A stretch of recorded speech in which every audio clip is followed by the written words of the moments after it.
నమస్కారం మిత్రులందరికీ. ప్రజలారా మీరైతే చూస్తున్నారు కదా! ఇప్పుడు మీకు తెలిసిందే కూడా మన యశస్విని రెడ్డి పాలకుర్తి నియోజకవర్గ ఎమ్మెల్యే ఆమె. అయితే ఆమె యూఎస్ నుంచి వచ్చిందట. యూఎస్ నుంచి వచ్చినప్పటి నుంచి ఆమె మాట తీరు అరే! ఇంగ్లీష్ బాగా వచ్చినోళ్ళకి తెలుగు రాదు కదా! అనే భావన ప్రజలందరికీ ఉంది. నాకు గూడా ఉంది. మీకు గూడా ఉంది. అయితే ఆమె మాట్లాడే తీరును బట్టి ఆమెకే ఇన్ని రోజులు తెలుగే అనుకున్నాం. ఇంగ్లీష్ కూడా రాలేని పరిస్థితి. మరి గట్లాంటి ఆమెను ఈరోజు తెలంగాణ ప్రజలు ఎమ్మెల్యేగా ఎంచుకున్నారు.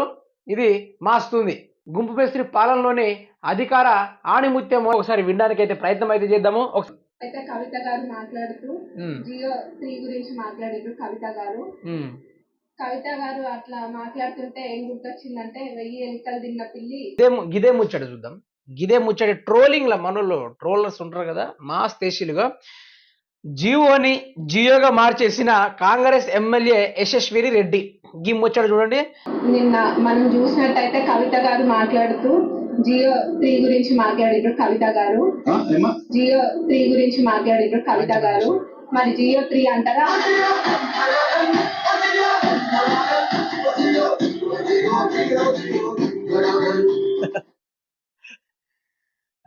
ఈవిడ ఎమ్మెల్యే గారట. జియోకి సంబంధం లేకుండా మాట్లాడుతుంది ఇప్పుడైతే. జియోకి ఏమైనా సంబంధం ఉందా ఇప్పుడు ప్రస్తుతానికి?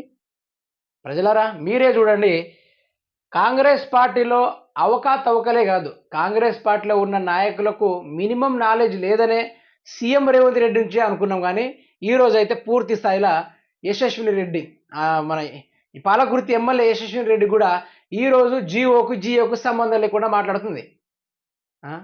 ఇక ఈమె ఎమ్మెల్యే గెలిపించే తెలంగాణ ప్రజలకు అసలు హ్యాట్స్ ఆఫ్ అంటే హ్యాట్స్ ఆఫ్.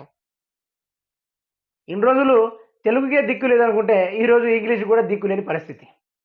మరి గిట్లాంటి వాళ్ళు తెలంగాణ రాష్ట్రాన్ని ఏం పరిపాలిస్తారు? ప్రజల్ని ఏం పరిపాలిస్తారు?